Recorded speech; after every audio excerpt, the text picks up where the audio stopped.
2022年11月1日から15日までのさそり座さんのリーディングを行います。今回のリーディングはこちらの5つのカードデッキを通しましてメッセージを受け取ってまいります。それではシャッフルいたします。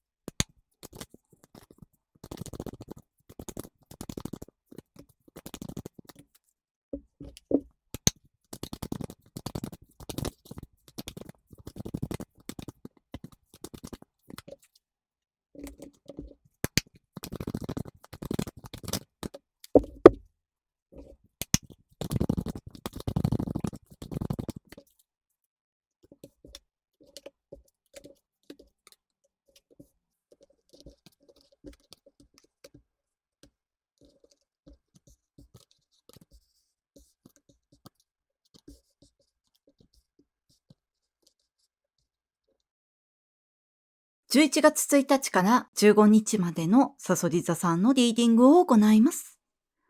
まずはお誕生日おめでとうございます。こちらに0番の愚者のカードが出ておりまして、合わせて悪魔のカードも出てるんですけれども、この時は今まであなたを苦しめていたような束縛から解放されて自由になっていく時、束縛されない新しさに飛び込んでいくイメージなんですけれども、ですので、この時飛び込んでいく新しさというのは、あなたが今まで何に苦しめられていたのか、誰に何に束縛されていたのかによって変わってくると思うんですけれども、例えば、お仕事に会社に支配されていて、辛い思いをされていた方の場合は、この時は転職に最適のタイミングだと思います。とても良い転職先に出会えて、その新しい世界に思い切って飛び込んでいける。あとは、独立をするにもとても良いタイミングだと思います。こちらに斧のカードも出ておりまして、もしこの時転職や独立をされる方の場合は、それを邪魔するような抵抗勢力が現れてくるかもしれないんですが、そしてその抵抗勢力というのが、あなたを今まで束縛していた人たちという可能性があるんですけれども、その抵抗勢力に負けずに、新しい世界に飛び込んでいくことによって、その悪縁を断ち切っていく、そちらに進んでいく流れになっているので、その反対されるような抵抗勢力が現れてきたとしても、それが次に進むためのサインになっていくというか、反対されればされるほど、次に進まなきゃいけないって、あなたの気持ちに火がついていくんだと思います。そして自然とその悪縁を断ち切ることができる。そしてこの時、束縛から解放されていくというのは、その会社以外の人間関係でも言えると思うんですけれども、その場合は腐れ縁を断ち切るというふうに言われていまして、例えばこちらにワンドの2も出ておりますので、この時で離婚が成立する方もいるのかなって思ったんですが、その場合は離婚調停やその話し合いがとても長引いていたとか、なかなか話が前に進まなかったという可能性が高いと思うんですけれども、この時ようやく決着の時を迎える。あとは恋愛でも結婚生活でも、家族間の関係でも、あとはお仕事での人間関係でも、モラハラに苦しんでいた方がいるのかなって思ったんですが、その場合も、この時はその関係を断ち切って、次の新しさに進んでいくタイミング。この時、決定的な出来事が起きて、あなたの中から迷いが消えていって、その関係を断ち切って次に進んでいける。最近ずっとメッセージに出ていますが、あなたの周りにいる誰かが、その決心したあなたを支えてくれる。次に進むのを支えてくれる。そしてもう一つ思ったのが、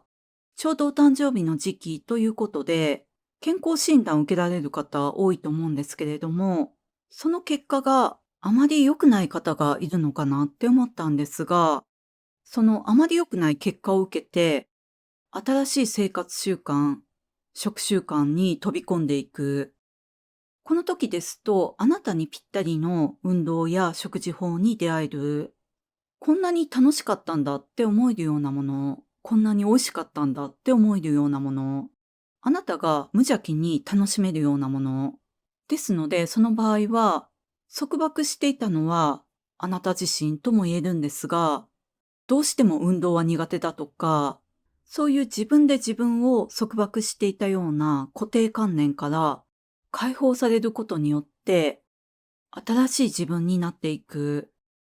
こちらにタランチュラのカードも出てますが、人生の岐路に立って一大決心をしていく。過去にとらわれるのではなく、束縛され続けるのではなく、新しい世界に飛び込んでいく。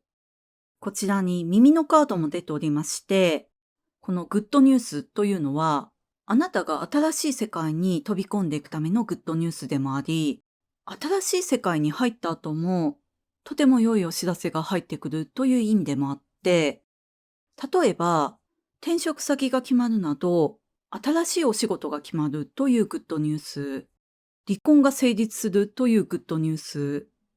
新しい恋のお相手からデートの OK をもらうというグッドニュース。この時点での目標を達成する方もいると思いますし、このグッドニュースというのは、あなたの願いが叶っていくというのとつながっていて、この良いお知らせが届くことによって、新しい世界に飛び込んでいける。もしくは新しい世界であなたの夢を叶えていく。こちらにスクライブのカードも出ておりまして、この時はこのタランチュラのカードも一緒に出ているということで、書くことというのがあなたの運を上げていくと思うんですけれども、それはあなたの夢とこのグッドニュースともつながっているととても良いと思うんですが、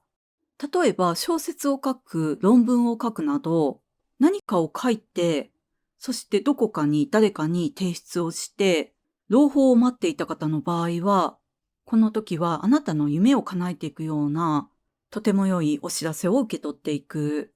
あとは全員の方に言えるのは、この時書き物の中でも日記を書くというのがとてもおすすめなんですが、その自分が書いた言葉の中にとても大きな発見があったりとか、自分が書いた言葉があなた自身をこの新しさに導いてくれる。あとはラブレターを書くというのもおすすめですし、それを本人に渡さないにしても、それを書くことによって、直接会った時に自分の思いを的確に伝えられる。あとは日記をブログなどで公開するというのもおすすめですし、とにかくご自身のエネルギーを文字に落として文章を綴るというのがとてもおすすめです。それがあなたを目覚めさせるという感じがしていて、もともと文才がある方いらっしゃると思いますし、例えば小さい頃にあまりにも個性的な作文を書いたがゆえに、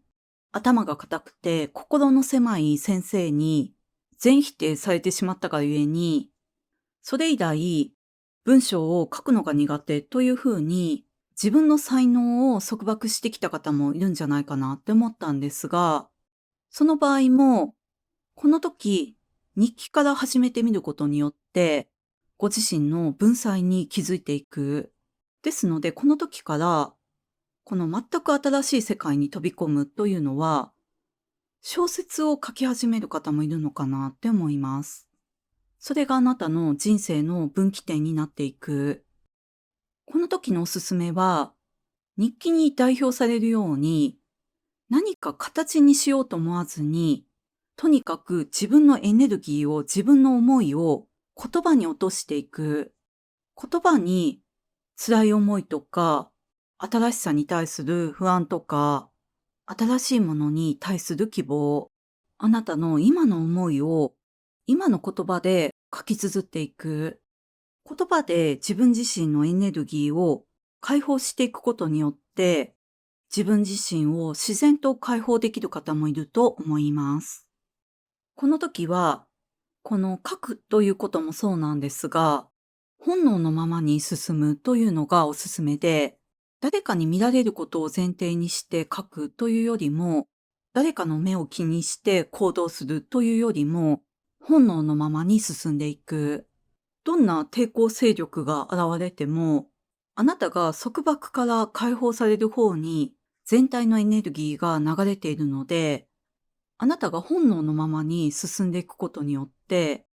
あなたを目覚めさせるような新しさにたどり着いていく。ですので、束縛される恋愛から解放されて、とても自由な、あなたが無邪気でいられるような恋愛が始まる方もいれば、束縛から解放されて、自由に無邪気に